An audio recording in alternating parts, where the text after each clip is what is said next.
اس میں دیکھیں کہ ایران کے جو دھماکے ہو رہے ہیں نا، اس کے جو ان کی میٹنگ تھی، یعنی کیبنٹ کی جو میٹنگ تھی اسرائیلی کیبنٹ کی، وہ وہاں پہ بھاگ گئے۔ اب یہ میں جو آپ کو جس اسکرین پر اس شخص کو دکھا رہا ہوں، اس کا نام ہے اتمار بن گویر۔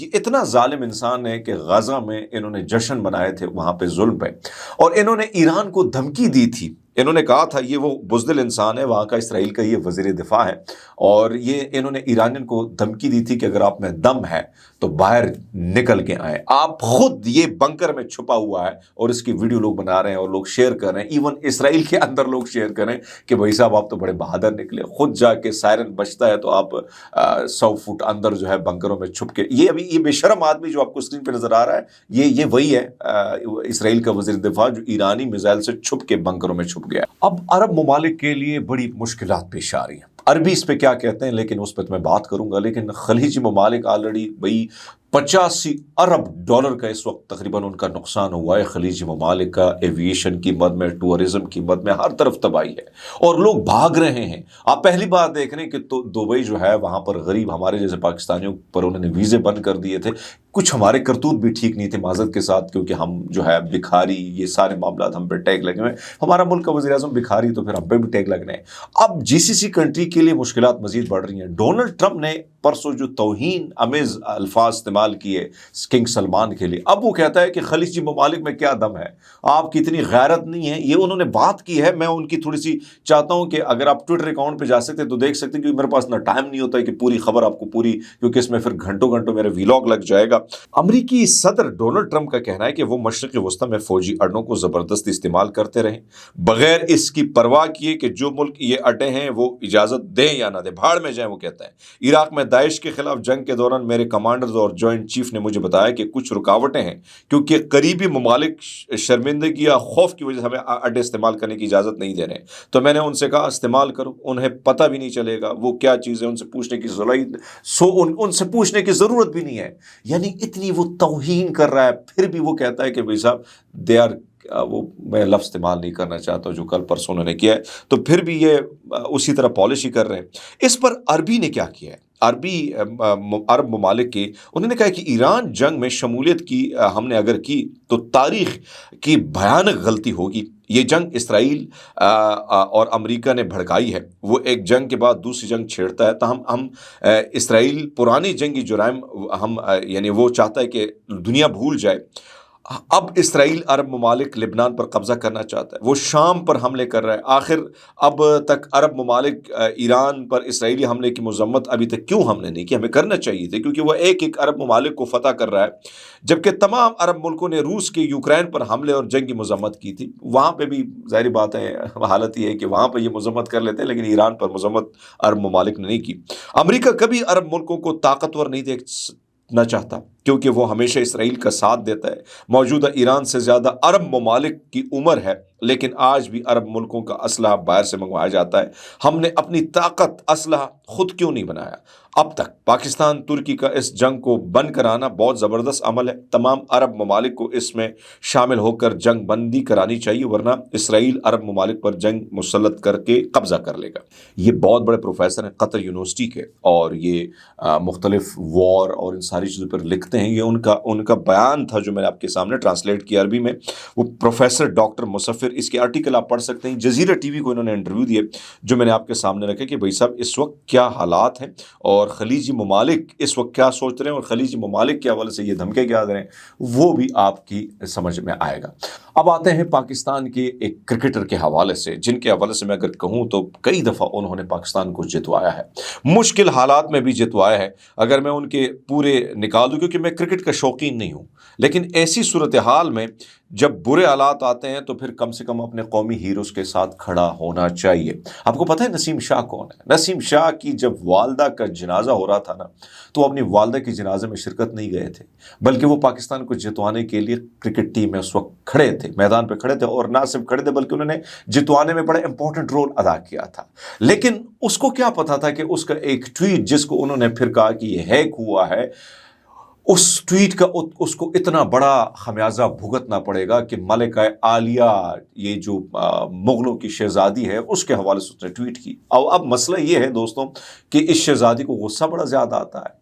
اس شہزادی کے حوالے سے جو ہے ایک وقار نام کا ایک ڈراپ سائٹ کا ایک صحافی جو امریکہ میں ہوتا ہے، انہوں نے جب وہ خبر دی تھی جہاز والی، تو اس جہاز کے خبر کے بعد کیا ہوا تھا دوستوں، اس کے گھر پر پنجاب کی پولیس پہنچی ہے اور وہاں سے ان کے بوڑھے ماں باپ سے جو ہے لکھوایا کہ جو خبر وہ دے گا اس میں آپ یہ یعنی اس میں آپ کی شمولیت ہوگی۔ یعنی ان بزرگوں کا کیا کام، وقار ادھر امریکہ میں بیٹھا ہے، وقار نے کہا کہ میرے ماں باپ کو یا میری فیملی کو کچھ ہوا تو اس کے رسپانسبل امریکہ، یعنی یہ جو خاتون ہے وزیر اعلیٰ، یہی ہوگی۔ اب بہت سارے دوست کہتے ہیں کہ پنجاب کی پولیس کیسے جا سکتی، تو پنجاب کی پولیس کو چھوڑیے، جب مریم نواز صاحبہ کے کمرے پر اٹیک ہوا تھا تو کس نے کیا تھا؟ تب تو پیپلز پارٹی کی حکومت تھی وہاں پر۔ یا یہاں سے اسلام آباد سے ایئرپورٹ سے جو صحافیوں کو اٹھوائے جاتے ہیں وہ لاہور میں کیسے پیش ہو جاتے ہیں؟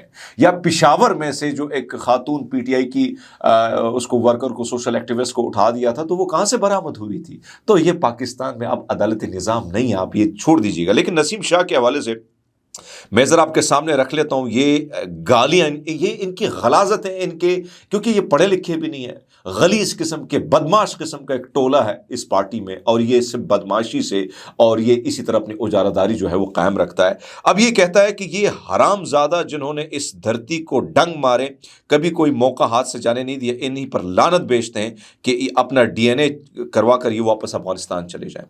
یہ کیا کر رہے ہیں؟ اس ملک میں دوبارہ دڑارے چل رہے ہیں۔ نون لیگ کا کام یہی ہے، انہوں نے پورے ادارے کو تباہ کیا۔ مجھے بتائیں نا، ہماری فوج میں جو بھی چیف آیا اس کی سلیکشن کس نے کی؟ نواز شریف نے کی، اور ہمیشہ سے جونیئر کو سینئر بنا دیا اور سینئروں کو سائیڈ لائن پہ کر دیا۔ تو اب یہ کیا کریں؟ پاکستان کو ٹوٹے ٹوٹے کرنے پر تلیں۔ پھر یہ دوسرا ٹویٹ دیکھیں، یہ سنجا میبان کا ہے، یہ پھر وہی گالی لکھتا ہے اور یہ بھی کہتا ہے کہ بھائی صاحب آپ ادھر چلے جائیں۔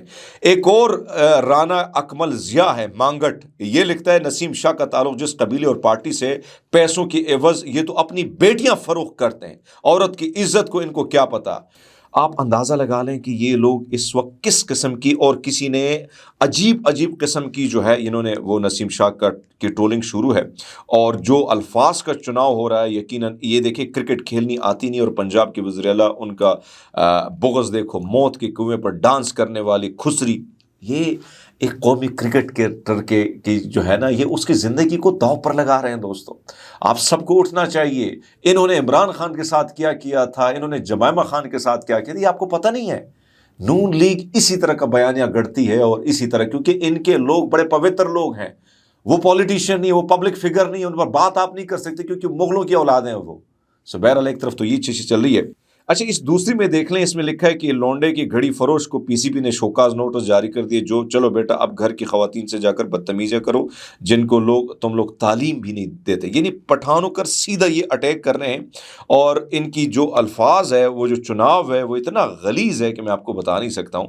کیونکہ نسیم شاہ کا قصور یہ تھا کہ انہوں نے ایک دفعہ انٹرویو میں یہ کہا تھا کہ میرے سب سے زیادہ فیورٹ بالر عمران خان ہے۔ اب اس کا کیا قصور؟ عمران خان کرکٹر کا عظیم کھلاڑی ہے، دنیا اس کو مانتی ہے، لیکن بہرحال اب نسیم شاہ کی ٹرولنگ ہو رہی ہے اور ایسا لگتا ہے کہ اس کی زندگی کو خطرے میں ڈال دیا، اور خاص کر یہ پٹھانوں کی توہین ہو رہی ہے اس وقت، صوبائیت کو فروغ دیا جا رہا ہے، اور اس میں بڑے صحافی بھی شامل ہیں۔ دوستوں آپ کے سامنے اب بڑی افسوسناک خبر رکھ لیتے ہیں۔ افسوسناک اس لیے کہ جب آپ کا کوئی اپنا چلا جائے اور آپ کو عدالتوں سے آپ ایسی امید پہ ہیں کہ آپ کو انصاف ملے گا، اور جب آپ کو انصاف نہیں ملتا ہے تب پھر آپ جو ہے ظاہری بات ہے نا امید ہو جاتے ہیں۔ آپ اپنوں کے خون کے جو پیاسے تھے، جنہوں نے قتل کروائے، جنہوں نے ظلم کروائے، جب وہ آپ کو ہنستے مسکراتے عدالتوں سے وکٹری کے نشان لگا کے چلے جائیں گے، یہ ملک، میں نے ویسے اس پہ وہ جو فراز بھائی کی شاعری تھی کہ نہ جانے کن اشاروں پر یہ عدالت ناچتی ہے، تو یہ عدالت کسی اور کے اشاروں پر ناچتی ہے۔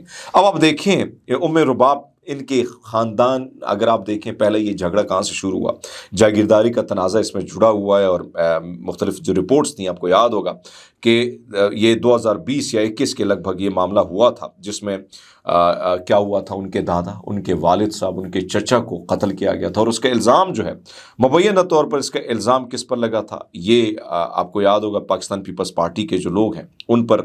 یہ پیپلز پارٹی میں نا وڈیرازم، جاگیردارازم، یہ سب کچھ بہت زیادہ بدماش قسم کی پارٹی ہے۔ سندھ میں اگر آپ دیکھیں ان کے لوگ جس طریقے سے ظلم کرتے ہیں وہ آپ کو پتہ ہوگا، کیونکہ وڈیرا ہے، سارے سردار جاگیردار اسی پارٹی میں ہیں۔ پھر ان کو پکڑنا، آپ کو یاد ہوگا ناظم جھوکیوں کو جس طریقے سے انہوں نے مارا تھا، وہ بھی آپ کو یاد ہوگا۔ اب اس میں سے بھی کہا جاتا ہے کہ 2 اراکین اسمبلی جو ہیں وہ صوبائی اسمبلی کے ہیں، پیپلز پارٹی کے ہیں، اور ان پر یہ الزام تھا۔ آج عدالت نے کہا جا رہا ہے کہ ان کے ناقابل، وہ کہتے ہیں ثبوت نہیں ملے، اور اس کی بنا پر ان کو جو ہے وہ کیا کر دیا، رہا کر دیا۔ ام رباب مسلسل یہ لڑائی ایک اکیلی لڑتی رہی ان جاگیرداروں، ان بدماشوں کے خلاف۔ آج اس کی میں ویڈیو دیکھ رہا تھا کہ وہ جا کے قبرستان پر جا کے رو رہی ہے، بلکہ آپ دیکھیں ویڈیو میں جس طریقے سے وہ بلک بلک کر رو رہی ہے کہ بابا، چاچا، دادا، میں آپ کو انصاف پاکستانی عدالت سے نہ دلا سکے، کیونکہ یہ وڈیروں، جاگیرداروں، سرمایہ داروں کی عدالتیں ہیں، اور یہاں فیصلے انہی کے حق میں ہوتے ہیں، آپ کے اور میرے حق میں نہیں ہوتے ہیں۔